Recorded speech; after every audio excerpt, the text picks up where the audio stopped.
эрүүл мэнд нийгмийн даатгалын ерөнхий газар үзүүлж байна. Үйлдвэрлэлийн осол, мэргэжлээс шалтгаалсан өвчнөөс урьдчилан сэргийлэх онлайн хичээл. Хотжилт, үйлдвэржилт эрчимчийн хэрээр осол гэмтлийн гаралт нэмэгдэж, эрсдэл өндөртэй салбаруудад үйлдвэрлэлийн осол, мэргэжлээс шалтгаалсан өвчлөл нэмэгдэж байна. Манай улсад жилдээ 100,000 гаруй хүн осол гэмтэлд өртсөний улмаас хөдөлмөрийн чадвараа ямар нэг байдлаар алдаж, нийгмийн халамжийн бүлэгт харьяалагдж байгаа нь харамсалтай дүн мэдээ юм. Үүнтэй холбоотой өөр нэг тоод уртахад нийт осол гэмтэлд өртөгчдийн 50.7% нь 18-аас 35 насны буюу эд хөдөлмөрлөх насандаа дахир дутуу болох буюу хөдөлмөрийн чадвараа алдаж, жил бүр нийгмийн даатгалын сангаас 30 орчим тэрбум төгрөгийг дээрх шалтгаанаар тогтоогдсон тэтгэвэр тэтгэмжинд зарцуулж байна. Тэгвэл нэгэнд гарсны дараа биш, осол гэмтлээс урьдчилан сэргийлэх замаар үйлдвэрлэлийн осол, мэргэжлээс шалтгаалсан өвчний тохиолдлыг бууруулах, дээрх шалтгаанаар халамж хүртэн гэртээ суугаа иргэдийн хөдөлмөрийн чадварыг нөхөн сэргээх, эргээд нийгмийн баялаг бүтээгч болоход нь дэмжлэг үзүүлэх нь нийгмийн хамгааллын салбарын тэргүүн зорилгын нэг билээ. Урьдчилан сэргийлэх чиглэлд нэн тэргүүнд хэрэгжүүлэх үйл ажиллагаа нь энэ талын мэдлэг мэдээллийг ажил олгогч болон даатгуулагч иргэдэд хүргэх явдал бөгөөд нийгмийн даатгалын сангаас олгох үйлдвэрлэлийн осол, мэргэжлээс шалтгаалсан өвчний тэтгэвэр тэтгэмж төлбөрийн тухай хуулийн 17-гийн 1-р зүйл заасны дагуу урьдчилан сэргийлэх арга хэмжээг тогтмол авч хэрэгжүүлсээр байна. Энэ хүрээнд үйлдвэрлэлийн осол, мэргэжлээс шалтгаалсан өвчнөөс урьдчилан сэргийлэх, ажлын байрны аюулгүй ажиллагаа, хөдөлмөрийн аюулгүй байдал, эрүүл ахуйн талаарх хууль эрх зүйн мэдлэг олгох, мэдээлэл хүргэх зорилгоор онлайн сургалтыг ажил олгогч, даатгуулагч та бүхэндээ бэлтгэн хүргэж байна.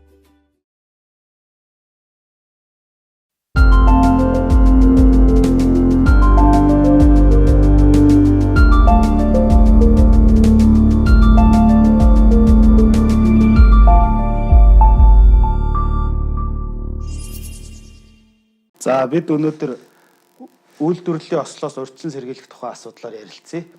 За үйлдвэрлэлийн ослоос урьдчилан сэргийлэх асуудлыг ярихын тулд бид нар 3 гол агуулга дээр тулгуурлаж ярих ёстой. За нэгдүгээрт хууль тогтоомжийн шаардлага юу ах вэ? Хууль тогтоомжийн хүрээнд. За хоёрдугаарт аж ахуйн нэгж байгууллагууд дээрх тогтолцоо ямар байх ёстой? Өөрөөр хэлбэл хөдөлмөрийн аюулгүй байдал, эрүүл ахуйн арга хэмжээний тогтолцоо маань ямар зарчим дээр тулгуурлах ёстой юм бэ гэдэг тухай. За мөн хөдөлмөрийн хуулийн дагуу ажил олгогчтой гэрээ байгуулан ажиллаж байгаа. Өөрөөр хэлбэл Монгол Улсын хөдөлмөрийн аюулгүй байдал, эрүүл ахуйн тухай хуулийн хүрээнд үйл ажиллагаа явуулж байгаа энэ аж ахуйн нэгжүүд дээр ажиллаж байгаа ажилтан хүний ёс суртахуун талаас ямар хариуцлага хүлээх ёстой юм бэ гэдэг ийм 3 агуулгаар энэ үйлдвэрлэлийн ослоос урьдчилан сэргийлэх тухай асуудлыг авч үз. За хууль тогтоомжийн хүрээнд. За бид бол энэ киног мэднэ. Энэ түүхэн хүнийг мэднэ. За энэ хүн бол ардын хувьсгалыг ялж шинэ Монгол улсыг байгуулахад гарамгаа гавьяа байгуулсан улсын нэг бөгөөд бидний улс эв саналаа нэгтгэн нэгэн зүгт нэгээр дээр зориглон хөдөлбөөс мэдэхгүй чадахгүй зүйл үгүй болж улмаар цэнгэлийн манлаа төрч болохыг дан ганц бидний сэтгэлийн чин зориг мэднэ хэмээн хэлсэн байдаг. За энэ ямар утгатай үгүй гэхээр альва улс хэрийг бүтээн байгуулахад хүн бүрийн хүчээ оролцоо чухал өгөөд баг хамт олноороо ажиллаж байж үр дүнд хүрье гэдэг ийм л гол агуулгаар хэлсэн үг байгаамаа. Тэгэхээр энэ хүний санаачлаг оролцоотойгоор 1924 онд хуралдсан ардын төр засгийн газрын тогтоолоор 2 асуудлыг шийдсэн байдаг. Үүн дээр бол ажилчин албан хаагчдын хөдөлмөр эрхлэх цагийг хуульчлан тогтоосон. За мөн ням гарагийг бүх нийтийн амралтын өдөр болгож өгсөн. Ийм. За тэгээ 25 онд аливаа хүчин үнэлэгчдийн тухай дүрм, 30 онд бүгд найрамдах Монгол ард улсын хүчнээ үнэлэгчдийн хууль, 41 онд бүгд найрамдах Монгол ард улсын хөдөлмөрийн хууль болж шинжлэгдсэн байдаг. За ингээд хөдөлмөрийн хууль маань улам шинжлэгдэж хөгжсөөр 73-91-99 онд шинжлэгдэж ирсэн. Одоогийн бидний мөрдөж байгаа 99 оны хөдөлмөрийн хуулинд бол өмнөх хуулиар бол 6 дугаар бүлгээр хаабын тухай асуудлыг энэ хуулиар шийдэж ирсэн байдаг. Ингээд улмаар 2008 онд Монгол Улсын хөдөлмөрийн аюулгүй байдал, эрүүл ахуйн тухай хуультай болж энэ үйл ажиллагааг тусгай хуулиар зохицуулах юм харилцаа үүссэн түүхтэй.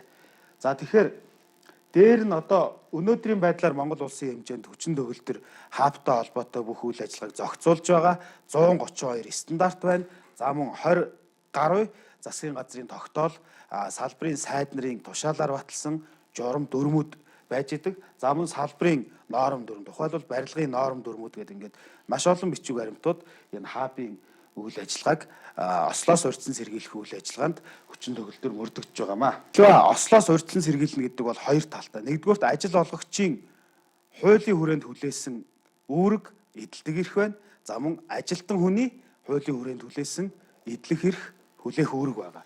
Тэгэхээр энэ киноны жишээнээс бид харъя л та. Сурагчдын хичээлэх ёстой ангийн ханыг хар хөхөнгөр, баруун өнгөөр будсан байгаа. За энэ бол сурагчдын хөдөлмөрлөх буюу сурах эрхийг бүдүүлгээр зөрчсөн үйлдэл мөн. Үүнийг бид нар залруулах ёстой. Өөрөөр хэлбэл шаардлага хангасан ажлын байранд ажилтан хүн ажиллах эрхийг ажил олгогч эдлүүлэх ёстой. Мөн ажилтан хүн энэ эрхийнхаа зөрчигдсөн байдлыг ажил олгогчдоо мэдэгдэж илэрхийлэх ийм үүргийг хуулиар хүлээсэн байж байгаа. За мөн дараагийн жишээ. Дарга та надад машин өгөөч гэхэд чиний машин тэр байна гэд ийм эвдэрхий машин хэлж байгаа. Энэ бол ажилтан хүнийг мөн шаардлага хангасан ажлын байранд ажиллах, хувийн хамгаалах хэрэгслээр хангах. За энэ үүргийг сургалт хяналтын үйл ажиллагаагаар осол аваагаас урьдчилан сэргийлэх энэ үйл эрхийг нь зөрчсөн ийм үйлдэлийн жишээ болж энэ кинонд үлдсэн байж байгаамаа. Тэгэхээр бид ерөөсөө юуг анхаарах ёстой вэ гэхээр ажил олгогч бол Монгол Улсын хөдөлмөрийн аюулгүй байдлын тухай хуулинд байгаа 180 гаруй заалт, түүний 80 шахам заалт нь ажил олгогчийн эрхтэй холбоотой, үүрэгтэй холбоотой заалтууд байдаг. Өөрөөр хэлбэл ажилтан хүний аюул ослгүй ажиллах энэ эрхийг ажил олгогчийн зүгээс 80 шахам үүргээр ханган биелүүлэх учиртай гэсэн үг. Ажилтан хүн тэгвэл өөрөө ажил олгогчоос 80 шахам хүлээсэн үүргээр нь өөрийгөө хамгаалуулсан бол өөрөө хууль тогтоомжийн хүрээнд ямар үүргийг биелүүлж хариуцлага хүлээх ёстой бэ гэдэг асуудал гарч ирнэ. Асуудал дээр ярихын өмнө бид гол тулгуурлаж ярих үндсэн санаа бол аливаа аж ахуй нэгж байгууллага дээр хуулийн хүрээнд хүлээсэн гол үүрэг, өөрөөр хэлбэл хабтай холбоотой бүх асуудлыг шийдэх, хэрэгжүүлдэг үндсэн 3 чиглэлийн ажил байгаа. Энэ бол хабын сургалт ба зааварчилгаа. Мөн хоёрдугаарх нь бол хабын өдөр тутмын ба 3 шатны хяналт гэдэг ийм үндсэн ажлууд байж байгаа. За мөн ажилтан хүнийг үйл ажиллагаагаар нь идэвхжүүлэх ёстой олон нийтийн бусад арга хэмжээнүүд байх ёстой маа. За энэ киноноос бид жишээ авъя. За энэ жанжин янжмаагийн хамт ээж аавынхаа нутаг руу явдаг. Явж очиход техник хэрэгсэл буюу машиныг нутгийн ардууд сонирхдог. Хамгийн гол нь хүүхэд нь ааваа энэ машиныг хөдөлгөж үзье гэхэд аав нь болохгүй минийхөө эн чинь онц тгэн мултраад хөдөлдөг завхардаг байж болох юмаа гэдэг. Энэ хүн юуг хийчихв? Энэ хүн бол ажлын байрны эрсдлийн үнэлгээг хийчихэж байгаа. Өөрөөр хэлбэл манай ард түмний тухайд сургалттай холбоотой, өөрөөр хэлбэл аливаа ажлыг хийхийн өмнө заавал эрсдлийг нь үнэлж байж ажлын байрны аюулын шинжилгээг хийж ажлаа гүйцэтгэдэг байсан тухай хөндөж ярих гэж байгаа юм л та. Монголчууд маш олон сургаалтай, зүйр цэцэн хүүхдээ, үүгээрээ хүүхдээ хүмүүжүүлсээр ирсэн. Өөрөөр хэлбэл аюулгүй эрүүл ажиллаж амьдрах арга барилд төлөвшүүлсээр ирсэн. Түүний нэг бол 7 хэмжиж 1 огтл гэдэг үг байна. Энэ бол одоо манай өнөөгийн баримталж байгаа хабын сургалт зааварчилгааны үндсэн агуулгыг базаж хэлсэн гол сургаал байдаг. Өглөө ажил эхлэхийн өмнө ээлжинд гарч байгаа ажилтнаа нарийн зааварчилгаа авсны дараа би ямар ажил гүйцэтгэх даалгавар авсан бэ? За энэ ажлыг гүйцэтгэхэд надад ямар хамгаалах хэрэгсэл чухал вэ? Надад ямар ажлын багаж хэрэгсэл чухал вэ? За ингээд энэ бүгдийгээ бүрдүүлсний дараа бүрэн бүтэн байдлыг шалгаад дараа нь ажлын байран дээр очиод ажлын байрныхаа эмх цэгцийг хангасны дараа ажлаа зааварчилгаанд тусгагдсан, хоригдсон, зөвшөөрсөн, анхааруулсан заалтуудыг хэрэгжүүлээд ажиллах юм бол өнөөдрийн энэ ажил аюулгүй зөв арга барилаар хийгдлээ гэдэг ийм л санааг монголчууд үр хөвгтөө сургаж ирсэн байдаг. Өөрөөр хэлбэл энэ орчин үеийн менежмент бид ярих гэдэг. Аливаа гадаадын Америкийн, Японы, Солонгосын, Германы, Канадын аюулгүй ажиллагааны зааварчилгаа, сургалтын хөтөлбөрүүдийг бүгдийг нь авч үзэх юм бол ерөөсөө зогс, бод, аюулгүй гүйцэтгэх гэдэг энэ л философиор чиглэж идэг. Тэгэхээр бид угаасаа нэгтээ ийм уламжилт сургууль хүмүүжүүлэх арга барилтай улс. Гэхдээ бид энэ үйлдвэрлэсэн, технологичсон энэ зуунд бол энэ нөхцөлд бол орчин үеийн менежменттэй холбогдож энэ ослоос урьдчилан сэргийлэх ажлаа хийж гүйцэтгэх ёстой маа. Жишээ баримтуудыг харъя. Энэ ажилтан өглөө ажилд гарахдаа зааварчилгаа авсан. Гэхдээ тэрийг яагаад биелүүлэхгүй байна вэ? Ажил олгогч үүргээ биелүүлсэн үү? Биелүүлсэн. Хамгаалах хэрэгслийг толгой хамгаалах хэрэгсэл, уналтаас хамгаалах хэрэгсэл, өндрийн бүсийг тавьж олгосон. Ажилтан хүн үүнийг яагаад биелүүлээгүй гэдэг ийм асуудал гарч ирж байна. Бодит жишээ энэ өндрөөс магадгүй энэ 6 давхар барилгаас энэ хүн иргэмгийн хамгаалтгүй учраас энэ хүн унах аюултай. За энэ хүн өндрийн бүсээ бэхлээгүй учраас бас унах аюултай. Ийм байдалтай ажил хийж идэг. Тэгэхээр хууль тогтоомжийн хүрээнд ослоос урьдчилан сэргийлэх асуудал гэдэг бол хамгийн гол нь хувь хүний өөрийн зүтгэлээс бас их хамаарна. Аюулгүй ажиллагааны заавар, сургалтаар олж авсан мэдлэгээ баталгаажуулах энэ асуудлаас маш их хэмжээгээр хамаарна. За мөн ялгаагүй гагнуурчны ажлын байранд гагнуурчин хүн галын хороо заавал хажуудаа авч явж идэг. Ажлын байрныхоо орчмыг шатах аюултай материалаас заавал цэвэрлж идэг. Гэтэл энэ хүн агаар жуулагч төдий автомашины зориулттай галын хорыг гагнуурын буюу галын аюултай, өндөр хэмжээний аюултай ажил хийхдээ авч хэрэгжилж байгаа. Ийм зөрчлүүд бол ажил олгогчийн буруутай үйлдэл үү, ажилтны буруутай үйлдэл үү гэдэгтэр бид нар бодох ёстой. Үүн дээр л одоо бидний гол ослоос урьдчилан сэргийлэх менежментийн асуудал маань яригдана. За ер нь бол айлын хүүхдүүд аав ээжигээ энэ хорвоогийн хамгийн шилдэг, хамгийн чадвартай хүн гэж боддог. Гэтэл аав ээж нь ажлын байран дээрээ саяны зурагт үзүүлсэнтэй адилхан ийм зөрчлийг гаргаад явж идэг. Тэгэхээр энэ хүүхдүүдийн бодлыг бол бид нар ийм байдалд авчиж болохгүй юм. Энэ бол ийм байдалтай л ажлыг хийдэг болохын тулд ажил олгогчийн зүгээс, ажилтны зүгээс ч хаана анхаарах ёстой. Өөрөөр хэлбэл одоо хяналтын тухай асуудлууд гарч ирж байгаа. Хяналт гэдэг бол аж ахуй нэгж байгууллагууд дээр 3 шаттай, 4 шаттай янз бүрийн хэлбэрээр хийгдэж байгаа. Хамгийн гол нь анхан шатны хяналтыг хэн хийдэг юм бэ гэхээр ажилтан хүн өөрөө хийнэ. Өөрийнхөө багаж хэрэгслийн магадгүй хан өрөмддөг дэрэлнийхээ кабелийн шалбархайг шалгах ёстой. Энэ манай ажилтан бат кабелийнхаа шалбархайг шалгасан уугүй юу гэдгийг шууд хариуцсан нэгжийн удирдах ажилтан инженер маструуд шалгах ёстой. Маструуд энэ ажлаа биелүүлсэн юм уугүй юу? Энийг манай Монгол улсын хөтөлбөрийн аюулгүй байдлын эрүүл ахуйн тухай хуульд хуулийн 27-гийн 5 дээр маш тодорхой заасан байна. Ажлын байрны тодорхойлолтод нь оруулж өгсөн байх ёстой. Хүний нөөцийн ажилтнууд. Энэ үргээ биелүүлсэн үгүй юг хабын ажилтан шалгана. Хабын ажилтны энэ менежментийн үйл ажиллагаа, хабыг хангуулах менежментийн үйл ажиллагаа голдрлын дагуу явж гин үгүй юу гэдгийг байгууллагын ажил олгогч эзэн хамаарах ёстой. Хариуцаж хяналт тавьдаг. Ийм шаттай хяналтууд хийгдэх шаардлагатай байдаг. За манай ажилтнуудын түгээмэл гаргадаг зөрчил энэ. Хамгаалах хэрэгслээ бүрэн хэрэглэдэггүй. Тавьсан шаардлагыг үл ойшоодог. Болдгийм, болсоор ирсэн юм гэдэг ийм байдлаар асуудалд ханддаг.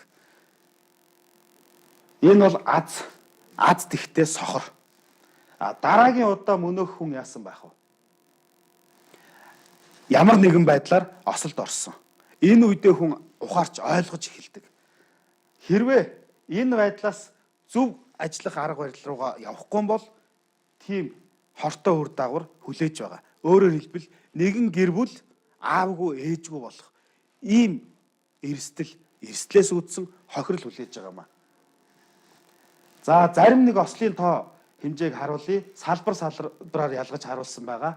Ерөнхийдөө бол энэ барилгын салбар, уул уурхай хөнгөн хүнс манай энэ үйлдвэрлэлийн салбарууд буюу эрсдэл өндөртэй салбарууд дээр ослын тоо хэмжээ харьцангуй их байгаа. За эндээс ялгаад барилгын салбарын ослын шалтгааныг авч үзье. За 2013, 14, 15 оны статистик мэдээллээр 13, 14, 15 оны байдлаар энэ улаан хүрэн өнгөөр тэмдэглэсэн тоо хэмжээг бид харж байна. Энэ бол аюулгүй ажиллах арга барилд хангалтгүй суралцсан гэдэг шалтгаан байна. Энэ бол маш эмгэнэлттэй. Жил болгон хамгийн өндөр хувийг эзэлж байна. Өөрөөр хэлбэл ажил олгогчийн зүгээс сургалттай холбоотой хүлээсэн, хабын хуулиар хүлээсэн 3 үүрэг байна. Хамгийн гол нь ажил олгогч сургалт зааварчилгааг өгсөн ажилтан хүн өөрөө үүнийг биелүүлсэн үгүй юу гэдэг дээр л голлож анхаарах ёстой. Ажилтныг аюулгүй ажиллах арга барилд сургаж дадлагжуулсан байдал үйлдвэрлэлийн үйл ажиллагаанд хяналт хийсэн байдлаас хамаарч энэ ослын шалтгаанууд гарч ирээд байгаамаа. Өөрөөр хэлбэл энэ ослоос урьдчилан сэргийлэх гол үйл ажиллагаа бол хяналт, сургалт, бусад идэвхжүүлэлтийн арга хэмжээнүүдтэй сансшгүй холбоотой юм аа. Өөрөөр хэлбэл ажил олгогч ба ажилтан хүн аль нь хуулиар олгогдсон эдлэх эрх, хүлээх үүргээ 100% биелүүлдэг байж гэмээр ослоос урьдчилан сэргийлэх ийм учиртай юм аа. За дараагийн асуудал, тогтолцоотой холбоотой асуудал. Дэлхийн нийтийн чиг хандлага өнөө үед бол ерөөсөө аюулгүй ажиллагаа, нэн тэргүүний асуудлаа гэдгийг ярьдаг болсон. Манай өнөөдрийн байдлаар ямар байна вэ гэхээр ерөөсөө хавсраг байдалтай. Өөрөөр хэлбэл өнөөдөр ажилтан бэртэж гэмтчихгүй бол үйл ажиллагаа ингээд хэвээ яваад байна гэдэг ийм л түгээмэл ойлголттой явж идэг. За мөн дэлхийн нийтийн чиг хандлага шилдэг аж ахуй нэгжиж ямар аж ахуй нэгжийг хэлдэг юм бэ? Энэ бол ерөөсөө аюулгүй ажиллагааг нэн тэргүүний зорилттой болгоод тавьсан тэр хэрээрээ үйл ажиллагаа нь дандаа өсөх графикаар явдаг ийм аж ахуй нэгжүүдийг л шилдэг аж ахуй нэгж хэмээн өргөмжилдэг байх юм. За манай нөхцөлд Монгол улсын тухайд шилдэг аж ахуй нэгж гэж хэнийг хэлдэг вэ? Улсад хамгийн их улсын санд хамгийн их татвараар мөнгө төвлөрүүлсэн ийм аж ахуй нэгжийг хэлдэг. Магадгүй та бүхэн топ 150 аж ахуй нэгжүүдийн жагсаалтыг харах юм бол тэнд тухайн жилд үйлдвэрлэлийн осол гаргасан аж ахуй нэгжүүд явж л байдаг. За аюулгүй байдлын тогтолцоог ерөнхийдөө 3 үе шатанд хувааж үзэж байгаа. Техникийн үе шат, тогтолцооны үе шат, соёлын үе шат. За ерөнхийдөө бол 70 он хүртэл бол энэ өнгөрсөн 100, 20 дугаар 100 бол асар их техникчлэлтийн 100. Зөвхөн техникчлэлт. Технологийн асуудал энэ үед хурцаар яригдж байгаагүй. Энэ үед хүний аюулгүй байдлыг хангах үндсэн гол философи нь юу байсан гэхээр ерөөсөө л техникийн аюулгүй байдлыг хангах юм бол ажилтан хүний аюулгүй байдал хангагдана гэдэг ийм талаас нь авч үздэг байсан.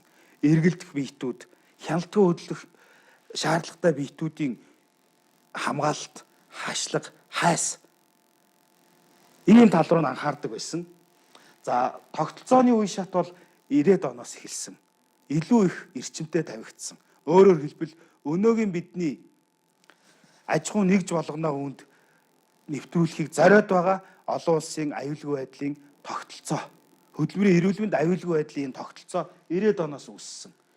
Өөрөөр хэлбэл альва бүх үйлдвэрлэлийн үйл ажиллагаа эрсдэлд суурилсан байх ёстой. Эрсдлийн үнэлгээг хийгээд өөрөөр хэлбэл манай монголчуудын сургаалаар бол 7 хэмжиж 1 огтлсны дараа эрсдлийг үнэлсний дараа ажиллагаагаа аюулгүй явуулах ёстой. Ийм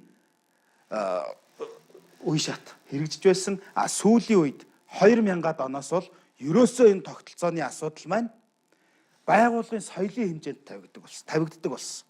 Ажилтан бүрийн хувийн соёл өөрөөр хэлбэл каска бүчлэхэд 2 секунд. Гутлаа үдээсээ урт гаргалгүй үдэхэд 5 секунд. Үүнийгээ хийгээд хөвшөөд заншчихсан ажилтан болгон байгууллагадаа оруулж байгаа соёлын хувь нэмэр. Ажилтан болгоны хувь нэмрээс байгууллагын соёл ингэж бүрддэг. Ийм зүйл рүү аж ахуй нэгжүүд олон улсын төвшөнд хандчихсан байна. За тэгэхээр бид нар энэ нэгдээ олон улсын төвшөнд нэгэнт бүрдчихсэн байгууллагын соёлын төвшөнд яригддаг болсон энэ тогтолцооны асуудлыг хамгийн үр дүнтэй нэвтрүүлэхийн тулд энэ 3 стратегиэс сонгох нь зөв. Хамгийн үр дүнтэй стратеги юу байх вэ? Хаабын бодлого бол ерөөсөө нийгмийн хариуцлага биелүүлэхэд чиглэх учиртай. Алсын хараа юу юм? Ерөөсөө бидэнд үйлдвэрлэлээс богино хугацаанд олж байгаа тэр ашигаас илүү дараагийн жилийн, дараагийн сарын илүү их ашиг өгөх гол зүйл бол хаабдаа зарцуулсан хөрөнгө юм аа. Ажилтнаа сургад дадлагжуулсан энэ байдал юм аа. За ер нь ажилтны аюулгүй байдлыг хангадаг үндсэн 5 зарчим гэж бид ярьдаг. Аюулын их үүсвэрийг хязгаарладаг. За мөн инженерчлэлийн арга хэмжээ. За зохион байгуулалтын арга хэмжээ байдаг, хувийн хамгаалах хэрэгслээр хангадаг, соён гэгэрүүлэх арга хэмжээ. Хамгийн гол бидний проактив менежментийн байна үндсэн зарчим бол энэ соён гэгэрүүлэх арга хэмжээнд л чиглэх учиртай. За үүнийг бид ялангуяа ажил олгогч нар анхаарах ёстой. Энд 4 ажилтан байна. Хамгийн баруун гар талд байгаа ажилтан хамгаалах хэрэгслийг дутуу хэрэгэлдэг. Ийм ажилтан байна. Энэ бол аюулгүй ажиллах арга барилд хангалтгүй суралцсан. Өөрөөр хэлбэл соён гэгэрүүлэх үйл ажиллагаа аж ахуйн нэгж байгууллага дээр дутуу хангалтгүй хийгдсэнтэй холбоотойгоор ажилтан осолд орсон, нас барсан. Удаах ажилтан аюулгүй ажиллах арга барилд мөн л хангалтгүй суралцсан. Өөрөөр хэлбэл ажлын байрны үзлэг хяналтыг, ажлын аюулгүй шинжилгээ, эрсдлийн үнэлгээг дутуу хийсэн. Ийм учраас тухайн болж байгаа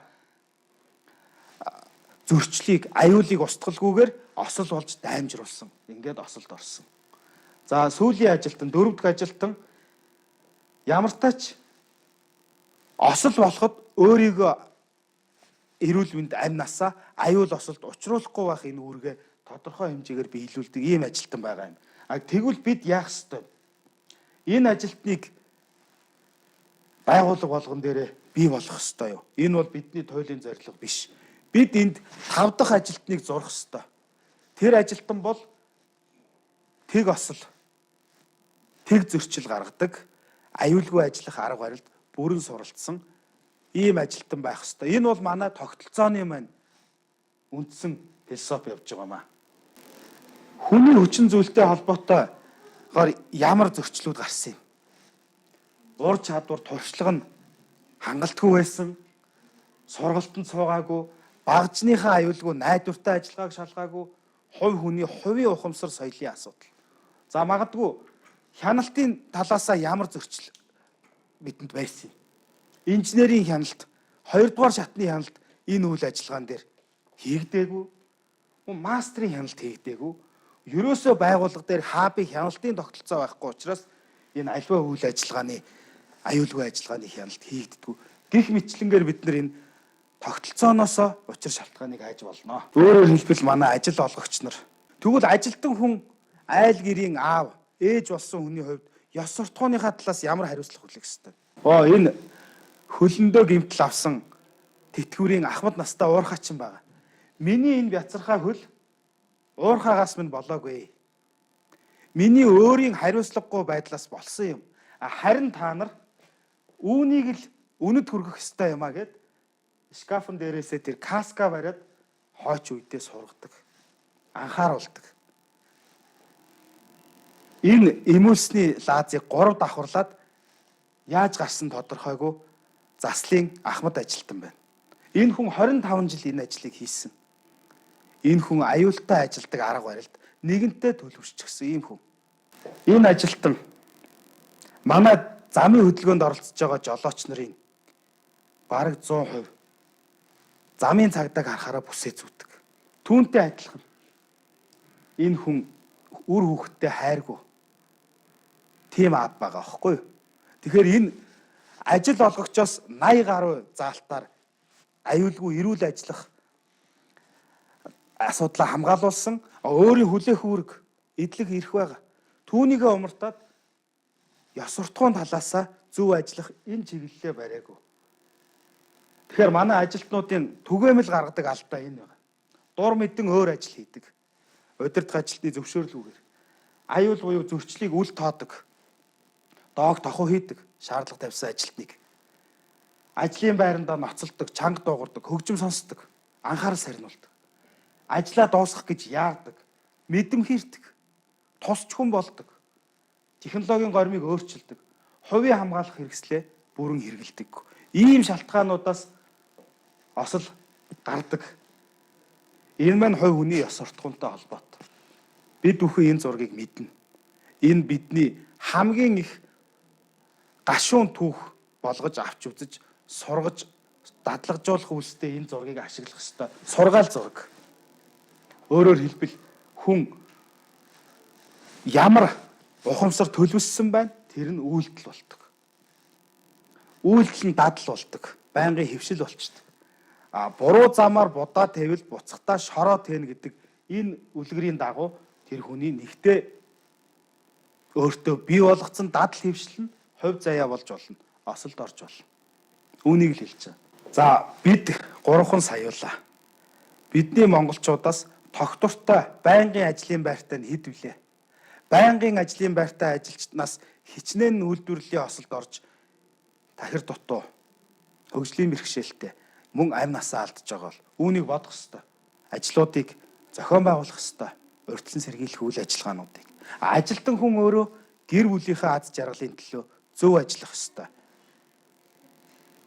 Ингээд аль ч ажилтныг гэрт нь аавынхаа өврөөс чихэр гордоод хүлээж байгаа үр хүүхдүүд нь байдаг.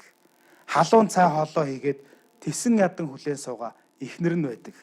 Энэ бүгдийнхээ төлөө бид аюулгүй ажиллах ёстой. Хуулийн хүрээнд ёс суртахууны хэмжээнд зөв ажиллах ёстой. За ингээд та бүхэнд танилцуулсан лекц маань үүгээр өндөрлөж байна. Анхаарал тавьсан та бүхэнд баярлалаа.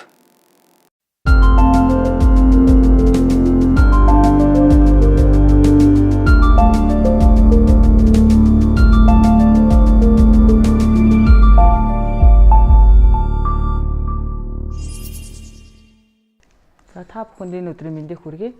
Мэргэжлээс шалтгааллах өвчний талаар өнөөдрийн маань хичээл үргэлжилж байна. За мэргэжлээс шалтгааллах өвчний талаар ярихын өмнө мэргэжлийн хортой нөлөө гэж юу вэ гэдэг талаар бас цохос дурдъя.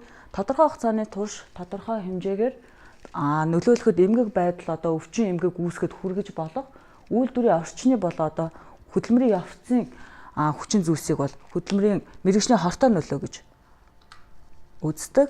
За тэгээ үйлдвэрийн орчны хүчин зүйлсийг маань түрүү ярьсан.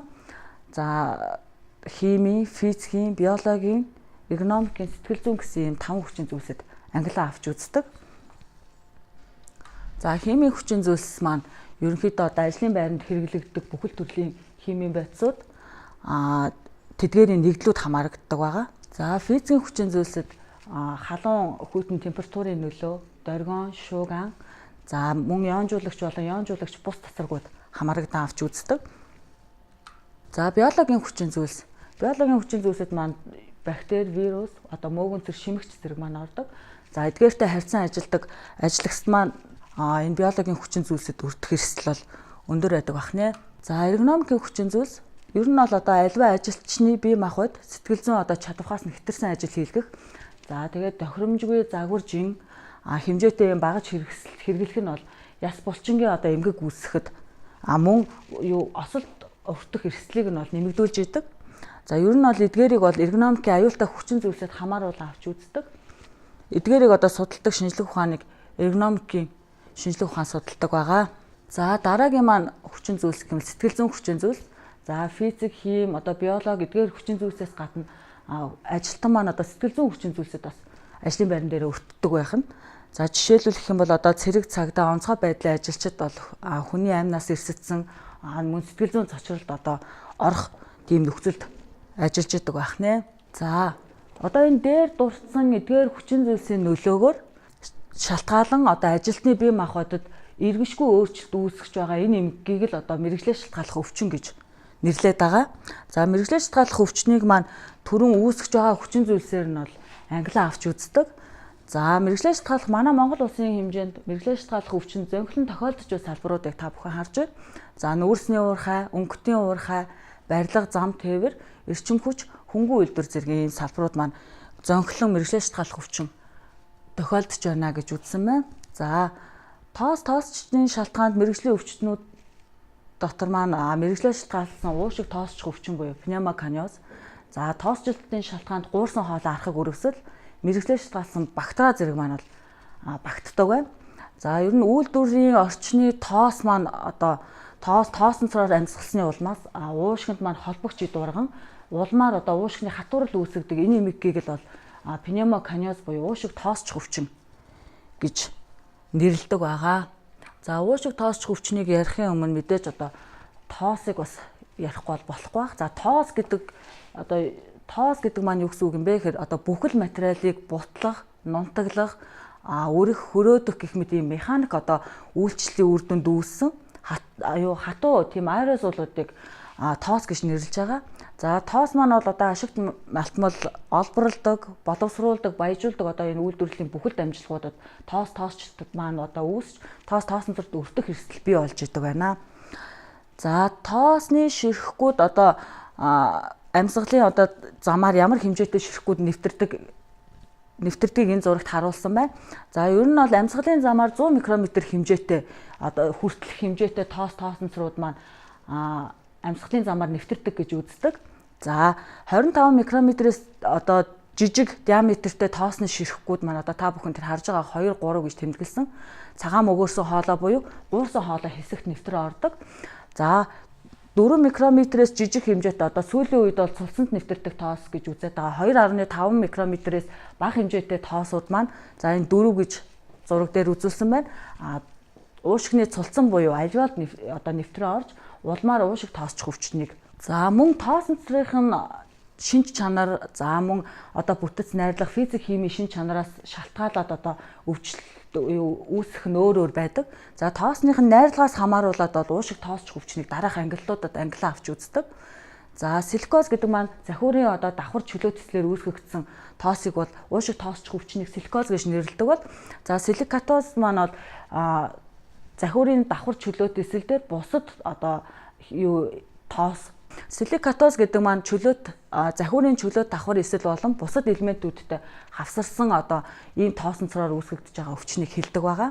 За мөн металлоканиоз, карбоканиоз гэдэг ингээд маш олон төрөлд ангилан авч үздэг. За металлын тоосонцроор үүсгэгдэж байгаа уушиг тоосчих өвчнийг бол металлоканиоз гэж нэрлэдэг. Нүүрсний тоосонцроор үүсгэгдэж байгаа уушиг тоосчих өвчнийг маань карбоканиоз гэж нэрлэдэг байгаа.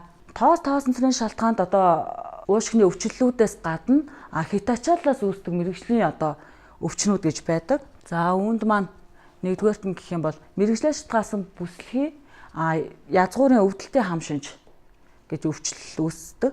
За ер нь бол хөдөлмөрлөх явцад ийм зориудын байнгын хүч шаардсан нэгэн хэвийн эсвэл давтагдсан хөдөлгөөнтэй ажлын нөхцөл мөн бие махбодын албадмал байдал за одоо орчны тааламжгүй одоо бичил цагуур дөргион зэрэг маань хавсарн нурууны нугаламд бол дегенератив одоо өөрчлөлт өгсөний улмаас нуруу бүслэхийн хүрээнд юм үүсэж байгаа эмгэгийг бол хэлдэг байгаа.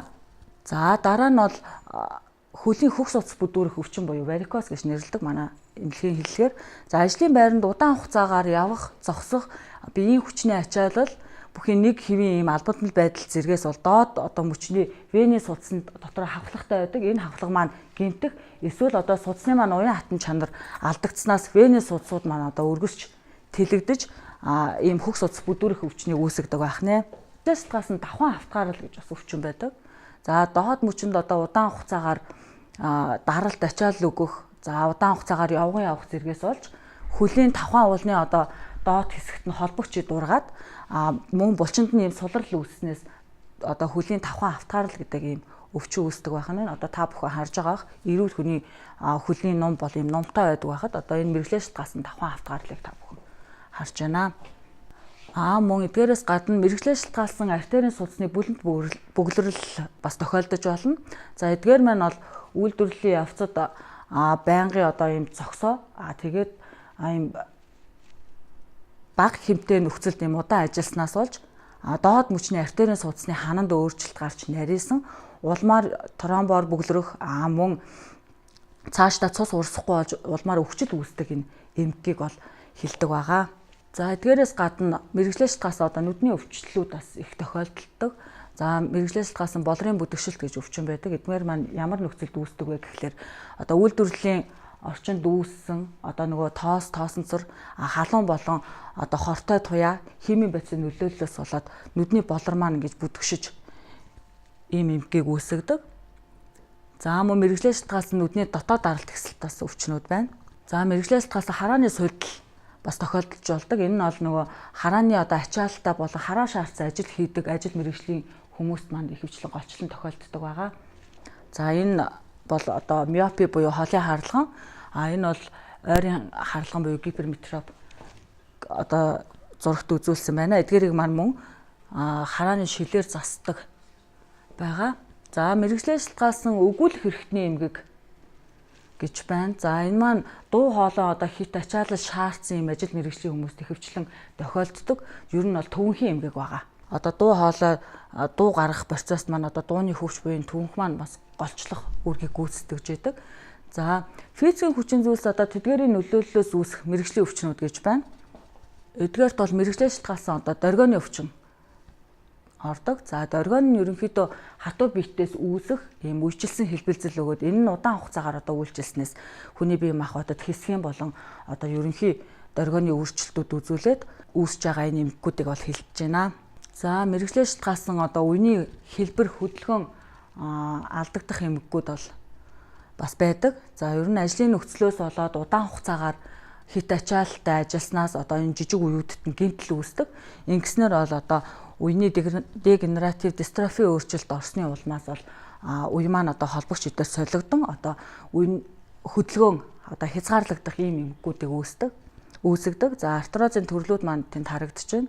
За ямар юунд ясан тохиолдож болох вэ гэхээр одоо нурууны нугалмуудад тохиолдож болно. Өвдөгний үеинд за тэр цаана харагдаж байгаа түүхний үе, гарын саруу мөн хөлийн тавхан үеүүдэд бас тохиолдож болдог бахнэ. За мэргэжлээс шалтгаалсан сонсгол бууралт бас тохиолддог. Манай дээр бас хяналтанд мэргэжлээс шалтгаалсан сонсгол бууралтаар бол хүмүүс одоо хөдөлмөрийн чадвар алдлын хувь тогтоолгодод одоо манайхаар хянагдаад явж байдаг. Ер нь бол үйлдвэрлэлийн хит чанга одоо өндөр нам давтамжтай юм шуугааны эмх замбраагүй юм шуугааны нөлөөнөөс сонсголын эрхтэнд одоо нөлөөснөөс мэдрэхгүй одоо мэдрэлийн хэлбэрээр сонсгол алдагдах эмгэгийг бол мэргэжлээс шалтгаалсан сонсгол бууралт гэж үздэг байна. За эдгээрээс гадна бол химийн бодисууд одоо тэдгээрийн нөлөөллөөс үүсэх өвчнүүд бас эзэлдэг. Эдгээрт маань бол мэргэжлээс шалтгаалсан арьсны өвчин, мэргэжлээс шалтгаалсан олон төрлийн химийн бодисын хордлогууд бас ордог байгаа. За эдгээрээ товч дурдаад явъя. За мэргэжлээс шалтгаалсан арьсны өвчнөд маань мэргэжлийн экзем, тэгээд хавтал ажлын дерматит, мөн хордлох ажлын дерматит гэсэн энэ өөрчлөлтүүд маань багтдаг. За тэгээд эдгээрээр хэн өвчлөх вэ гэхээр одоо бензин түгээгч нар альва ямар нэгэн химийн бодистой харьцан ажилтдаг энэ хүмүүс маань голчлон энэ өвчлөлөөр өвчлөх эрсдэлтэй байдаг. За химийн бодисын архаг хордлогууд бас тохиолддог. За үйлдвэрлэлийн явцад альва химийн бодис одоо бодисын богино буюу удаан хугацааны энэ нөлөөллийн улмаас эргэтэн системийн үйл ажиллагаа болон энэ бүтцийн эмгэг өөрчлөлт үүсгэж байгаа. За химийн бодис маань ямар одоо өөрчлөлтийг бие махбодод үзүүлэх вэ гэхээр ерөнхий хордлогын шинж тэмдгийг үзүүлнэ. За цочрох сэдээх нөлөө үзүүлнэ. За 3 дугаарт нь одоо бие махбодыг хит мэдрэг байдал болгох буюу одоо харшламтгай болгох. За хавдар үүсгэх цаашлаад одоо гений мутац үүсгэх ийм хорвоо нөлөөг үзүүлдэг бахнэ. За химийн бодисуудыг аль эргэтэн системийг давамгайлан гэмтэж ийн гэдгээс шалтгаалаад цус зүрх судасны тогтолцоог хордуулдаг. За арьс алстыг хордуулдаг. За удам зүйн тогтолцоог хордуулдаг. Нүдийг одоо давамгайлан хордуулдаг. Элэг хордуулдаг. За дархлын тогтолцоог хордуулдаг. За мэдрэл болон нөхөн үржихүйн тогтолцоог хордуулдаг гэх зэргээр бол ангилж олдог. Та бүхэндээ товчхон нэг хэдэн хордлогын талаар яриа. За хар тугалганы одоо архаг хордлогыг одоо манай мэргэжлийн хэллэгээр бол сатурнизм гэж нэрлэдэг. За хар тугал маань өөрөө тэм зөөлөн саарлангутай металл. За ажлын байранд зөвшөөрөгдөх дээд хэмжээ нь гэх юм бол 0.1 мг/м3 байдаг. За ер нь бол органик болон органик биш нэгдлүүдээр байгальд одоо тохиолдож идэг. Эдгээрээс бол хамгийн хортой нь органик нэгдэл нь бол хүний биед одоо маш амархан шингэж орж хортой нөлөөг үзүүлж идэг. За ерөнхийдөө хар тугал маань хүний биед ямар нөлөөг үзүүлэх вэ гэхээр оюун ухааны одоо чадамж буурна. Хэрвээ хүүхэд байх юм бол одоо өсөлт зогсох, өсөлт буурах ийм шинж тэмдгүүд илэрнэ. За сонсгол буурал илэрнэ. Бөөрийн янз бүрийн өвчлөлүүд илэрнэ. За мөн цус багталтууд илэрдэг бахнана. За мөн одоо манай уул уурхайн салбарт ихэнхдээ ашиглагддаг бас нэг нэгдэл маань бол мөнгөн ус. За мөнгөн усны архаг хордлогыг бол меркуриализм гэж нэрлэдэг. За мөнгөн ус нь ерөнхийдөө өрөөний тэг градусын хэмд өөрөө ууршиж яадаг. За тэгээд зөвшөөрөгдөх дээд хэмжээнийх юм бол ажлын байранд 0.4 мг/м3. Уурших температур нь 38.7 Цельсийн хэмд өөрчлөгдөж ийм металл байх нэ. За анх бол ер нь бол мөнгөн усны хордлогууд бол маш ихээр одоо сүүлийн үед бүртгэгдсэн тийм тохиолдол байдаг ч гэсэн анх 1956 онд Японы Минамата харалт бол ийм метилийн мөнгөн усны хордлого анх бүртгэгдсэн. Үүнээс нь үүдээд одоо Минаматагийн өвчин гэж бас нэрлэжсэн ийм тохиолдлууд бас байдаг. За мөнгөн ус маань өөрөө бол мэдрэл хордуулах ийм нөлөөтэй бодис байгаа. За мөнгөн усны одоо архаг хордлогын үед ямар шинжүүд илэрдэг вэ гэхээр нэгдүгээр нь өвдөлт илэрч болно. За тэгээд мөн арьс салст одоо ягаан өнгөтэй болоод гуужилт одоо ийм эмзэгшилт үүсдэг. За мөн одоо захын мэдрэлийн одоо өөрчлөлтүүд илэрнэ. За хэл яриа болон сонсгол бууралт зэрэг илэрдэг байх нэ. За эдгээрээс гадна мөн угаарын хийн хордлогыг бас товч дурдъя. Угаарын хийн өөрөө ямар шинж чанартай вэ гэхээр харагддаггүй, одоо үнэртдэггүй, за сонсогддоггүй, ердийн одоо зүгээр маскаар бас шүүгддэггүй ийм хий байгаа. За зөвшөөрөгдөх одоо дээд хэмжээ нөх юм бол 20 мг/м³ байдаг. За энэ маань одоо үйлдвэрлэлийн нөхцөлд үүссэн нүүрс төрөгч агуулсан ийм бодисын дутуу шатлалтын дүнд үүсэж байгаа ийм хий байгаа. За эдгээр угаарын хийн хордлогын үед ямар шинж тэмдэг илэрх вэ гэхээр толгой өвдөх, огиулж бөөлжих, за амьсгал давхцах, бие сулрах, толгой өргөх, ухаан балардах гэсэн ийм эмнэлзэн шинж тэмдгүүд илэрч болдог байна. Мэргэжлээс шалтгааллах өвчин гэхээр зөвхөн уушиг тоосчих өвчин гэж ойлгодог бол үгүй. Энэ маань маш олон төрлийн өвчлүүд, эргэтэн системийн өвчлүүдийг үүсгэдэг байгаа. За ингээд анхаарал тавьсан та бүхэнд баярлалаа.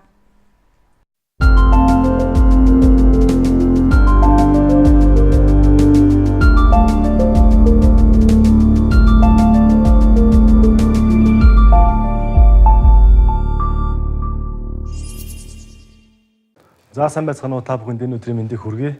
За өнөөдөр та бүхэнд хөдөлмөрийн нөхцөлийн сөрөг хүчин зүйл түүнээс урьдчилан сэргийлэх сэдвээр одоо сургалтын материал бэлдсэн. За тухайн хичээлийн маань агуулга хөдөлмөрийн эрүүл мэндийн түүхөө хөгжил, за тодорхойлолт ач холбогдол, за мөн статистик мэдээллүүд, за хөдөлмөрийн нөхцөл гэж юу хэлдэг вэ? За мөн хөдөлмөрийн эрүүл хяналт үнэлгээг ямар ч чамаар яаж хийдэг вэ?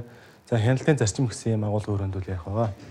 За хөдөлмөрийн эрүүл мэндийн зорилгыг олон улсын хөдөлмөрийн байгууллага, за дэлхийн эрүүл мэндийн байгууллага, за мөн манай Монгол улсын хөдөлмөрийн аюулгүй байдлын эрүүл мэндийн төв, за янз бүрийн байдлаар бол зорилгыг бол төвшүүлсэн байдаг. За эдгээрийн гол одоо утга санааг агуулсан нэг юу бол агуулга нь бол ажил хөдөлмөр эрхэлж буй ажилтнад тохируулах гэсэн гол санааг бүх одоо байгууллагууд бол зорилгодоо агуулсан байдаг. За тэрнээс биш ажилтан маань ажлын байрандаа тохирч ажиллах биш, ажлын байранд тухайн ажилтны бие организмд тохирсон байх ёстой гэсэн санаа. За хөдөлмөрийн эрүүл мэндийн түүхээ товчсох юм бол анх манай эртний өмнөх 400 онд та бүхний сайн мэдэх Гиппократ гэдэг эрдэмтэн анх мөнгөн устай харьцаж байгаа ажилчид өвчлөж байгааг бол анзаарсан байдаг. За Италийн Падо их сургуулийн профессор Бернардино Рамазини гэдэг энэ эрдэмтэн бол одоо үйлдвэрлэлийн хөдөлмөрийн амгаах ухааны салбарыг одоо үүсгэн байгуулагч гэж нэрлэгддэг. За 1700 онд анх үйлдвэрлэлийн осол мэргэжлээс шалтгааллах өвчний тухай бол өгүүл судалгааны ажил хийж байсан. За мөн тэрээр Гиппократийн одоо та өвчний асуултанд та ямар ажил мэргэжилтэй гэсэн одоо асуултыг нэмжсэн. За бидний одоо өдөр тутамдаа ашиглаж байгаа ам хамрын хаалт буюу маскыг 1858 онд Джон Стехаунс гэдэг хүн одоо эрдэмтэн зохион бүтээж ижээ. За анх 1920-оос 1950 онд Англи, Америкийн нэгдсэн улс, за бусад аж үйлдвэрчсэн орнууд бол энэ хөдөлмөрийн аюулгүй байдлын эрүүл мэндийн төвүүд нийгэмлэгүүд бол байгуулагдж байсан. За 1960 оны үед Америкийн нэгдсэн улсад анх хөдөлмөрийн аюулгүй байдлын эрүүл ухааны тухай хуулийг бол одоо анх үндсийг нь тавьсан. За хөдөлмөрийн эрүүл мэндийн талаар ярих бол та бүхэнд хөдөлмөрийн эрүүл ухаан салбар шинжилгээ ухааны талаар товчхон бас мэдээлэх ёстой. За хөдөлмөрийн эрүүл ухаан шинжилгээ ухааны салбар шинжилгээ ухаан гэж явагддаг. За эрүүл ухааны шинжилгээ ухаанд бол хүнсний эрүүл ухаан, хөдөлмөрийн эрүүл ухаан, за мөн орчны эрүүл ухаан, хүүхдийн эрүүл ухаан гэд ангилдаг. За эдгээр нэг нь болохоор ажил хөдөлмөр эрхэлж байгаа ажилтны ажлын байранд одоо эрүүл ахуйн асуудлыг зохицуулдаг одоо хөдөлмөрийн эрүүл ухаан салбар юм аа. За хөдөлмөрийн эрүүл ухаан гэдэг нь олон улсын хөдөлмөрийн эрүүл ухаан нийгэмдээс ажилтны эрүүл мэндийг хамгаалах зорилгоор ажлын байранд орчны эрүүл мэнд одоо учирч болох сөрөг хүчин зүйлсийг өөрчлөж харах, за олж илрүүлэх, үнэлэх, хяналт тавих нь мэдлэгийн салбар юм аа гэж тодорхойлсон байдаг. За хөдөлмөрийн аюулгүй байдлын эрүүл ухааны тухай хууль маань 2008 онд бие дааж одоо хууль болж болсон. За аж ахуйн нэгж байгууллагууд бол хөдөлмөрийн аюулгүй байдал эрүүлэх уу, хөдөлмөрийн аюулгүй байдал эрүүл мэнд, хөдөлмөрийн аюулгүй ажиллагаа эрүүлэх уу гэх мэтээр янз бүрийн байдлаар бол нэгж ажилтан албан хаагчгаа нэрлсэн байдаг. За энэ асуудлыг нэг бөмбөлөг гэж авч үзэх юм бол нэг тал нь хөдөлмөрийн аюулгүй ажиллагаа буюу хөдөлмөрийн аюулгүй байдал, нөгөө тал нь хөдөлмөрийн эрүүл мэнд гэж та бүхэн ойлгож болно. За өнөөдөр та бүхэнд энэ бөмбөлөгний нэг талныхын талаар тодорхой мэдээллийг бол өгөх зорилготой. За дэлхийд дээр дайн тулаанд зарцуулж байгаа зардлаас 10 дахин их зардлыг хөдөлмөрийн аюулгүй байдал эрүүлэх асуудалд бол зарцуулдаг гэсэн тоо мэдээлэл байдаг. За мөн ядуурлалт зарцуулж байгаа зардлаас 50 дахин их зардлыг энэ асуудалд зарцуулдаг гэсэн тоо мэдээлэл байдаг байна. За энэ мөнгөн хөрөнгө нь дэлхийн дотоодын нийт бүтээгдэхүүний 4% бол эзэлдэг байна. Тэгэхээр ямар их хөрөнгийг хөдөлмөрийн аюулгүй байдал эрүүлэх хүн асуудал буюу ажилтныг ажлын байран дээр одоо хүний эрүүл мэндийг хамгаалах, аюулгүй байдлыг хамгаалах зорилгоор засуулж байгаа нь дээрх одоо юунаас харагдж байна. За тэгэхээр эрүүл мэндийн байгууллагын статистик мэдээлэлээр жилдээ 2 сая хүн одоо мэргэжлээс талах өвчнөө улаас бол нас бардаг гэсэн юм харамсалтай тоо мэдээлэл байдаг байна. За мөн 386 мянган хүн агаарт эдэмтгий бодисыг бол бас нас бардаг гэсэн юм статистик мэдээлэл байдаг. За мөн 152 мянган хүн одоо ажлын байран дээр хор тавдар үүсгэж улмаас нас бардаг гэсэн юм харамсалтай мэдээлэлүүд байна. Дээр нуруулын нийт өвчлөлийн 37%-ийг мэргэжлээс талсан буюу ажлын байран дээрээс одоо хүн буруу тохиромжгүй байрлал ажилласнаар хүнд юм өргөж ажилласнаар одоо сэр нурууны өвчлөлт өртгөө гэсэн юм тоо мэдээлэлүүд байдаг байна. За тэгвэл хөдөлмөрийн нөхцөлийн сөрөг хүчин зүйлүүд гэж юу хэлдэг вэ гэхлээр нэгдүгээрт химийн хүчин зүйл гэж байдаг, хоёрдугаарт физикийн хүчин зүйл, за мөн биологийн сөрөг хүчин зүйл, за сэтгэл зүйн сөрөг хүчин зүйл, эргономикийн сөрөг хүчин зүйл гэсэн юм сөрөг хүчин зүйлүүд байдаг. За эдгээрийг та бүхэнд задлаад дэлгэрэнгүй мэдээлэл өгөхөд за химийн хүчин зүйлс гэдэг нь хүний айр салст болон хоол боловсруулах хэрэгтэн тогтолцоо, за мөн амьсгалын замаар дамжиж одоо хүний бие организмд нэвтэрч ороод за хашил үүсгэх, хавдар үүсгэх, за цаашаад үр удамд нь нөлөөлөх энэ одоо сөрөг хүчин зүйлийг бол химийн хүчин зүйл гэж өнөхөдөө нэрлэдэг байна. За манай Монгол улсад бол нийт одоо ашиглагдж буй химийн бодисын 90-с дээш хувь бол уул уурхайн компаниуд дангаар эзэлдэг гэсэн юм мэдээлэл байдаг. За химийн бодисыг дагалж ирдэг одоо химийн бодис одоо хүнээр бол паспорт буюу SDS гэж нэрлэдэг манай монголоор хор аюулын лавлах мэдээлэл хуудас гэж байдаг.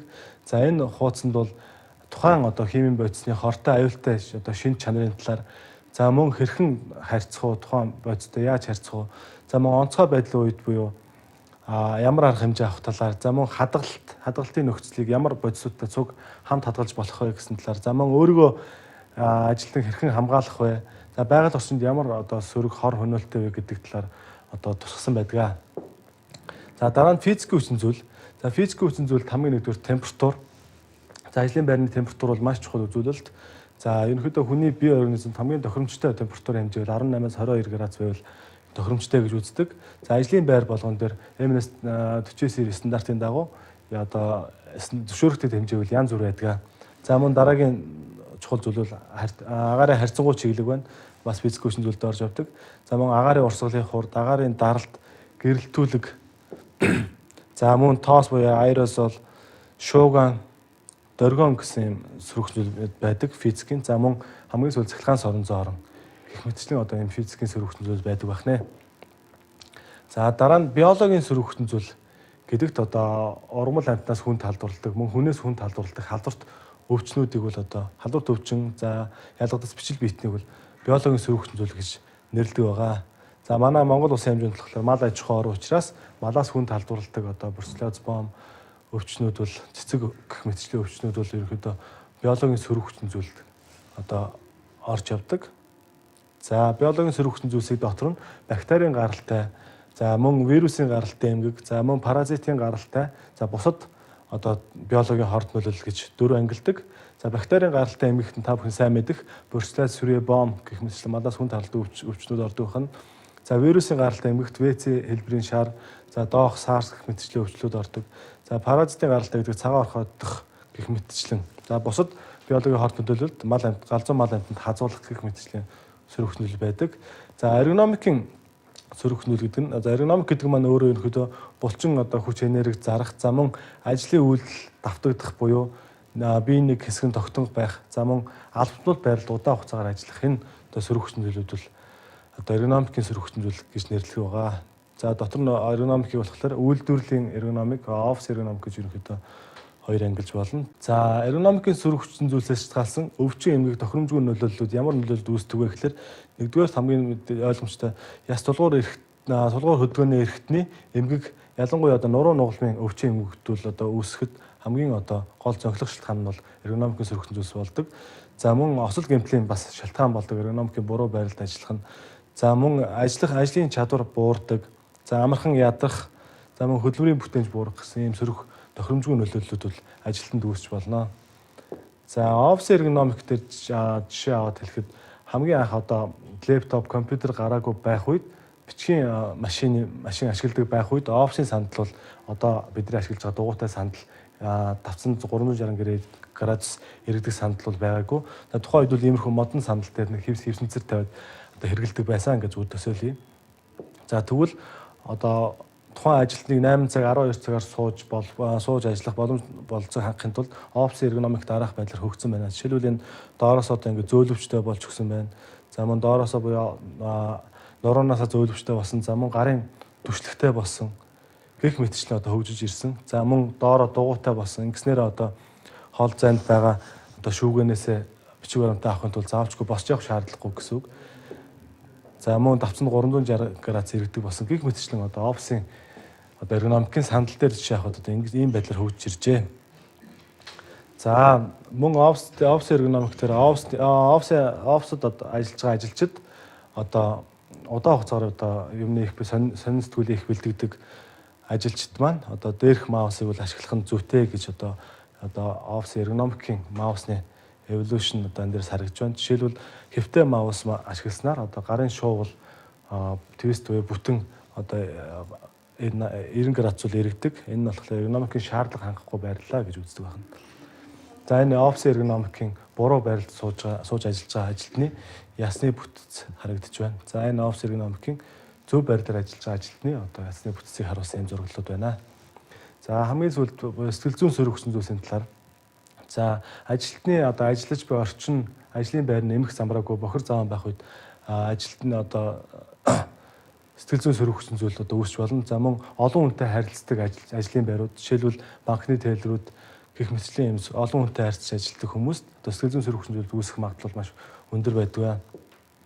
За энэ саяхны одоо жишээлбэл манай Монгол улсад арилгаж чадсан сэтгэл зүйн сөрөг хүчин зүйлийн жишээ байна. Жишээлбэл автобус баазууд одоо кондуктор гэдэг ажилтнтай байсан. За кондукторыг гэдгийг байхгүй болгож одоо хяналтын ажилтан болгоод за ухаалаг систем шилжүүлснээр одоо нийгмийн сэтгэл зүйн сөрөг хүчин зүйлийг бол арилгаж чадсан нэг том жишээ бол хөтөлбөрийн эрүүл мэнд гэдгийг одоо юу гэж ойлгох вэ гэхээр ажлын үйл ажиллагаа буюу ажлын процессоос гарч технологиос үүсч байгаа тэр тоосонцор шуугаан дөргөн гэх мэтчилэн саяны миний хэлсэн зүйлсүүд өртөх байдлыг нь хөдөлмөрийн эрүүл ухаан салбар бол судалдаг.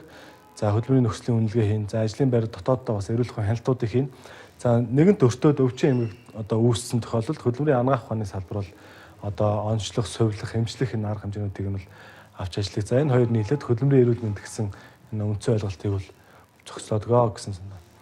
За эрүүл ухаан хяналтыг бол 3 зоонд бүсчилж хийдэг байгаа. За нэгдүгээр талаар их усүрт чиглэсэн арга хэмжээнүүдийг эрүүл ухаан хяналтаар бол авдаг. Хоёрдугаарт дамжих зам буюу тухайн их усүрээс ажилтны одоо ажилтнанд одоо очих, ажилтны амьсгалын эрхтэнд, за мөн сонсголын эрхтэнд очих дамжих замд нь чиглэсэн одоо өрсөлдөн сэргийлтүүдийг үл хийдэг байгаа. Гуравдугаарт ажилтны амьсгалын орчин буюу за мөн одоо сонсголын орчин гэх мэтчлэн одоо хүлээ авахч руу чиглэсэн ийм 3 одоо чиглэлд зоон тувааж одоо эрүүл ухаан хяналтыг хийдэг байгаа. За та бүхэн энэ зурнаас харж байна. Гагнуур хийж байгаа. За Монгол улсад одоо үйл ажиллагаа явуулж байгаа аж ахуйн нэгж байгууллагууд ер нь ихэнх нь одоо гагнуурчин гэсэн ажлын байртай байдаг. За хамгийн ойрынч учраас энэ жишээг бол би авч байна. За энэ зураглал дээр жишээлбэл гагнуурчин маань металлын уур буюу фүүмээр шууд одоо амьсгалах энэ эрүүл мэндийн одоо эрсдэл бол харагдаж байна. За энэ мөн адилхан гагнуур хийж байна. Тэгвэл одоо өрсөлдөн сэргийлтийг бол одоо хийж эрүүл ухаан хяналтыг бол хийж чадсан байгаа нь бол харагдаж байна. За түрүүний 3 одоо эрүүл ухаан хяналтын 3 одоо зооноос дамжих зам чиглэсэн одоо өрсөлдөн сэргийлтийг бол хийсэн байгаа нь бол харагдаж байна. Хэсгийг гарч ус суйрлуулж. За ажлын байран дээр одоо үүсэх аэрозолын ширхлэгийн талаар товчхон мэдээлэл. Жишээлбэл одоо нүүрсний тоосны хувьд болохоор 1-ээс 100 микрометр хэмжээтэй байдаг байна. Тэгэхээр тоосон зур бүр усны тусал метод адилхан нэг одоо жигт хэмжээтэй байдгүй, том жижиг янз бүрийн ширхэгтэй байдаг. За 1 мм хэмжээ гэдэг маань ойролцоогоор 1000 микрометр хэмжээтэй байдаг. За энэ одоо тоосон цэрийг хүний өстэй харьцуулсан зураг байна. За жишээлбэл хүний өс бол ойролцоогоор 70 микрон хэмжээтэй байдаг.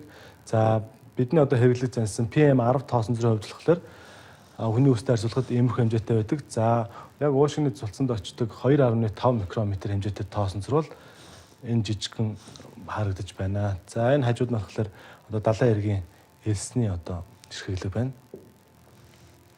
За аэрозолын хэмжээг одоо ягаад хөдөлмөрийн эрүүл мэндийн практикт одоо ингэж ашигладаг вэ гэхээр хамгийн одоо жижигхэн ширхэгтэй тоосон цэр бол хамгийн аюултай гэж үздэг. За жишээлбэл 1-5 микрометр хэмжээтэй тоосон цэр хүний уушгины цулцан буюу уушгины альвеолууд дээр бол очдог байгаа. За 5 микрометрээс дээш хэмжээтэй тоосон цэр бол амьсгалын дээд замд очиод буцаад одоо нус цэртэй ч юм уу гадагшлах боломжтой учраас аюул багтаа тоос гэж ерөнхийдөө хөдөлмөрийн эрүүл мэндийн практикт үздэг байгаа. За манай Монгол улсад хөдөлмөрийн нөхцөлийг бол хоёр ангилдаг.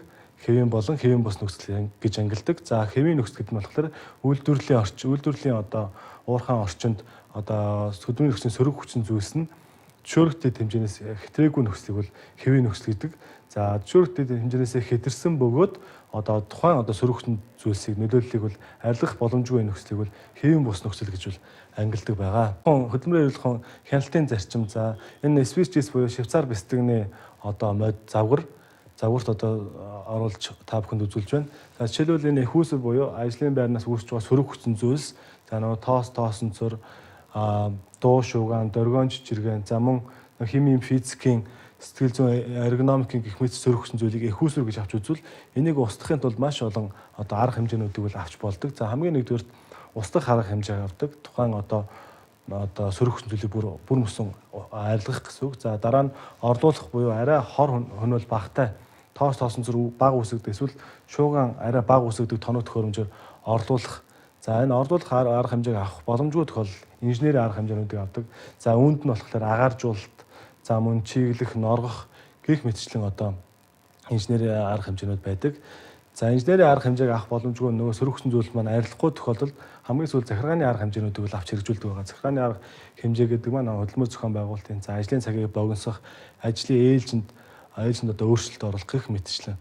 За эдгээрийг аль нэгэнд нь одоо жишээлбэл инженерийн одоо арга хэмжээгээр түрүүний гагнуурчин дээр үзүүлсэн байдлаар одоо сөрөг хүчин зүйлийг арилгаж чадвал нөгөө эхүүсэр буюу сөрөг хүчин зүйл маань ажилтныг мэргэжлээс шалтгаалах өвчин үүсгэхээс бол хамгаална гэсэн үг.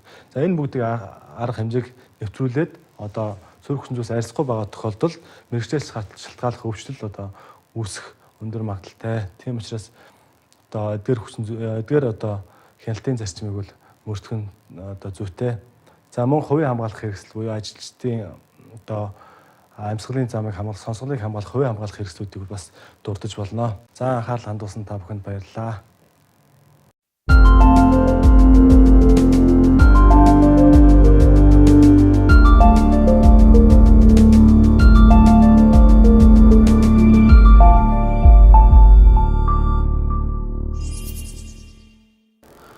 За сайн байцгаана уу та бүхэнд өнөөдөр минь дүгэрье.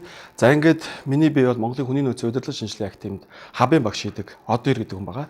За та бүхэнд би ажлын байранд дэх аюул эрсдэл мөн ослын тухай ойлголтыг бол өгөх гэж байна.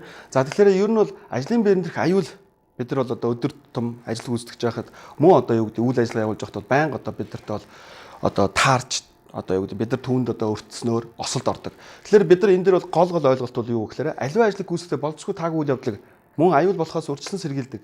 Тэгээд эрсдлийг үнэлдэг, эрсдлийг тооцдог байх нь маш чухал байдаг. Бид нар одоо ахуйн нөхцөлд ч мөн амьдарч байгаа нөхцөлд ч бас маш их олон юм аюул эрсдлүүдтэй бид нар таарч, за магадгүй тааламжгүй, хүсээгүй одоо үйл ажиллагаанд оролцдог. Тэгэх юм бол тэндээс бид нар тухайн асуудал дээр хэрхэн яаж зөв одоо тэндээс гарч одоо шийдлийг хийх вэ гэдэг дээр бол өдөр тутам цаг мөч болгоно эрсдлийг үнэлж яадаг. Тэгэхээр эрсдлийг үнэлэх тооцох асуудал бол маш чухал. Энэ мөн бас одоо хөдөлмөрийн ажил гүйцэтгэж явах үед мөн бас бидэрт өдөр тутам тохиолж яадаг. Тэгэхээр түүн дээр бас аюул эрсдлийг тооцох. За мэдээж аюул эрсдэл байснаар бий болсноор тэнд осол гардаг. Тэгэхээр осол хэрхэн гарахгүй байх тухай та бүхэнд одоо би хичээлээ танилцуулъя. За тэгээ хичээлийн сэдвүүд бол ер нь бол аюулын тухай ойлголт, мөн түүний төрлүүд, эрсдэл ба эрсдлийн удирдлага Түүн дотор бол эрсдлийг хэрхэн тооцох уу, эрсдлийг хэрхэн хяналтандаа авах уу, аюул эрсдлийг хэрхэн тодорхойлж гаргах ирэх үү гэдэг талаар яригдана. За мөн тэгээд тэнд мөн одоо хэрхэн аюулгүй зөв ажиллах соёл мөн тэгснэр ослгүй ажиллах тухай бол та бүхэнд танилцуулах болно. За аюул гэж юу юм бэ? Бид нар одоо бид бүхэн мэдж байгаа. Тэгэхээр хүний амьдралд бол тийм ээ эрүүл мэндийн мөн эд хөрөнгийн мөн байгаль орчны маш их юм хүчин зүйл аюулууд бол тулгарч байдаг. Тэгэхээр энийг бол бид нар яах ёстой аюул гэж үзэх нэ. За аюулыг бол одоо аюул бий болсноор бидний хүний биед бол одоо яах нь гэмтэл учрна. За мөн одоо эд хөрөнгийн эвдрэл гэмт тийм ээ хохирол за мөн байгаль орчинд бол сөрөг нөлөөллүүд бий болж байдаг. Тэгээ үүнээс бол аюулууд үүсчихдэг. За тэгвэл аюулыг бол бид нар олон янзын ангилж болно. Гэхдээ бид бүхэн бол аюулыг ер нь бол 3 янзаар ангилсан байгаа. Жишээ нь ил харагдах үз. Одоо бодитоор бидний бүхний нүдэнд бидний мэддэг хүн эргэтгэнээр ажиглагддаг ийм аюулууд байдаг тийм ээ. За та бүхэн энэ слайд дээрээс харж байгаа. За мөн нуугдмал аюулууд байгаа. Нуугдмал аюулууд бол бас төдийлөн бидний одоо шууд нүдэнд харагдахгүй мэдрэгдэхгүй эргэтгэнээр одоо мэддэгдэргүй ийм аюулууд байдаг. Тэгэхээр энэ бол одоо энд байна л да хортхий, уур ман, даралтхий. За энийг бол бид нар бас тухайн ажлын байран дээр аюулыг шинжилээд хийхдээ бол энийг хязгаарлагдмал орчны нөхцлүүд аюулууд гэж хэлж болдог. За мөн одоо бид бүхний хамгийн одоо мэдэх хэд хэцүү буюу одоо энэ дээрх хоёр аюулууд маань бол нэгдэж байдаг даамжирч аюулууд байдаг тийм ээ даамжирч баа энэ бол ажлын байран дээр маш ихээр байдаг нөгөө бидний ажил гүйцэтгэж явах үед бол тухайн тоног төхөөрөмж машин механизм магадгүй илэгдэл хоригдол за мөн зэврэлт цууралт эдгээрүүд маань бид нар тодорхой тухайн үед мдээгүй байж л магадгүй тэр дөр аюул болж үүсч бид нар тэнд өрцнөөр осолд орчод. Тэгэхээр бид нар энэ зурган дээрээс харъя л да. Энд бол бид бүхний хамгийн сайн мэдэх нь уул уурхайн тоног төхөөрөмж машин механизм. Тэгэхээр өнөөдөр бид нар уул уурхай дээр маш их аюул эрсдэл ослын тухай ярьж байдаг. Яагаад вэ? Тэнд мэдээж маш их хэмжээний том техник тоног төхөөрөмжүүд бидний хили одоо юу гэдэг биднийг үл ойлгох. Тэгэхээр энд бол маш их эрсдлийн түвшин өндөртэй ажлын байрууд байдаг учраас иймэрхүү аюул болдог. Та бүхэн харж байгаа энд автомашин бол одоо ингээд энэ автомашины доор ороход ямар ч одоо юу гэдэг мэдрэгдэхгүй. Тэгээ энэ машин маань энэ том автомашин маань өөрөө хязгаарлагдмал орчин, сохор орчин, харагдахгүй, үзэгдэхгүй ийм орчин нөхцөлүүд учраас энд бид нар энэ машинтай харилцаанд орохдоо хэрхэн яаж аюулгүй байх уу гэдгийг маш их одоо энд бол тусгаж мөн зохицуулж өгсөн байдаг. Тийм ч учраас уулуурхай дээрээс улбаатай аюулгүй байдлын асуудал маш их хурцаар тавигдсан. Улмаар цаашдаа өнөөдөр барилгын, за хүнсний, тэгээд газар тариалан одоо ингээд аюулын одоо юу гэдэг асуудлууд явж байгаа. За аюулуудыг бас ер нь бол төрөлд хуваадаг, тийм ээ. Бид одоо нийт бүх аюулуудыг бол яах нь физикийн, тийм ээ, мөн химийн, за эргономикийн гэсэн байдлаар ингээд одоо яах нь 3 байдлаар. За цаашлах юм бол 6 байдалд хувааж болдог. За жишээ нь бид нар эндээс харъя л да. Физик юм нь бол ойлгомжтой. Физикийн нөхцлөөс, химийн нөхцлөөс болоод бид бүхэн ажлын байран дээр аюул төрчөөдөг. Тэгвэл эргономик талаасаа энэ болохоор нөгөө тухайн ажлын байран дээр тоног төхөөрөмж, тухайн хүний хэрэгжилж байгаа, эдэлж байгаа зүйл маань өөрөө тохиромжгүй байгаа бол эргономик талаас нь. Тэгэхээр энийг бол бас эргономик аюул бас байдаг байна. За тэгвэл мөн цацрагийн үүсвэртэй одоо аюулууд бас хүн өртдөг. Энийг бол бид нар бас мэдчихэдэг. За мөн биологийн тийм ээ одоо жишээ малын гаралтай өвчнөөс одоо бид нар бас өөрснөө ажиллаж байгаа, харьцаж ажиллаж байгаа үед тэндээс маш их одоо вирустэй өртдөг. За мөн хамгийн сүүлд бол энэ сэтгэл зүйн буюу физиологи. Энэ бол сүүлийн үед маш их нөлөөлж байгаа. Бидний ажлын ачаал хэр их байна. Мөн одоо юу гэдэг бидний ээлж тийм ээ одоо бид нар маш их энэ ээлжээр ажиллаж байгаа уул уурхай одоо энэ хүнд үйлдвэрүүд бол ээлжийн хуваар зөрчснөөс бол маш их одоо юу гэдэг аюул төрчөөдөг. Магадгүй маш их одоо ядарсан тийм ээ ийм байдлаас. За хэд их хүчний ажил хийх тийм ээ. За мөн хаамт олны удирдах нөгөө удирдлагын таагүй харилцаанаас болоод маш их сэтгэл зүйн байдалд одоо хүмүүс өртснөөр одоо аюул төртөх ийм магадлал. Тэгэхээр ингээд аюулыг бол аюул үүсгэж байгаа зүйлүүдээс нь бол одоо яг нь 6 төрөлд хувааж болох нэ гэж. За аюул ер нь бол ямар байдаг вэ гэж. Аюул бол бид нар бол одоо энд эрсдэл гэдэг нэг үг гарч ичэн. Тэгэхээр аюулыг бид хичээл эхлэх өмнө нэрсэн эрсдэлтэй бол зайлшгүй холбоотой. Аюул өнөөдөр гарах гэж байгаа байдал байж болно. Эсвэл гарахын өмнөх бүр нөхцөл байдал. За мөн гарч байгаа үйлдэлж байж болно. Энийг бид нар удирдахын тулд зайлшгүй энд эрсдлийг ярьж байдаг. Тэгээ эрсдэл гэдэг ойлгомжтой тухайн аюул бий болох тэр нөхцөл нь бүрдэж байгаа асуудлыг эрсдэл гэдэг. Тэгэхээр эрсдлийг бид нар маш сайн тооцоолж өгснөөр аюулаас яах нь ангижирч болно гэдэг ойлголт байгаа. Тэгэхээр эрсдлийн тооцоод бол зайлшгүй энэ аюул гарах магадaltaй байна уу хэр их гарах зэрэглэлтэй байна гэдэг асуудал бол энд орж идэг. Тэгэхээр эргээд аюулаасаа магадлал эрсдэл орж идэг, эрсдлээсээ бас яах нь магадлалын асуудал орж ирж идэг л да. За тэгэхээр ер нь бол энд бол бид нар бас эрсдлийн тухай ярихад бол зайлшгүй эрсдлийг удирдах тухай бас яригддаг. Тэгэхээр эрсдлийг удирдана гэдэг маань бид нар аюул эрсдлийг тодорхойлж гаргаж ирдэг. Тэрний араас одоо эрсдлээ одоо бид нар тодорхойлоод мөн түүний араас эрсдлээ үнэлдэг, тэгээд хяналтандаа авдаг. Эцэст нь бол эрсдлийг үгүй болгож бууруулах тухай ярьж байдаг. Тэгэхээр энэ эрсдлийн удирдлагын гол анхаарах чиглэл бол энд аюул гарахгүй тулд бид нар энэ сургалт, мэдлэг, тийм үү? Одоо юу гэдэг ажлын байрны нөхцөлийг сайжруулах, за тэгээд аюулгүй ажлын зааварчилгаа, хувцс хамгаалах гэсэн юм уу? Энэ бүх асуудлыг хийж өгснөөр энд бол аюул гарахгүй гэдэг нь ойлголт. Тэгээ эрсдлийн удирдлагын гол анхаарах идэвхтэй арга хэмжээ бол мэдээж үйл явдлын өмнө. Үйл явдлуудад аюул болох юм бол бидэрт тийм ээ? Одоо ямар ч одоо юу гэдэг тэнд бол ач холбогдолгүй. За мэдээж аюул болох юм бол осол төгсөн тохиолдол буюу хохирлууд гарч идэг. За энэ слайдыг та бүхэн сайн хараад ойлгоорой. За тэгвэл бид бүхэн эндээс сэргийлэхийн тулд яах ёстой гэхээр үйл явдлын өмнө сургалтыг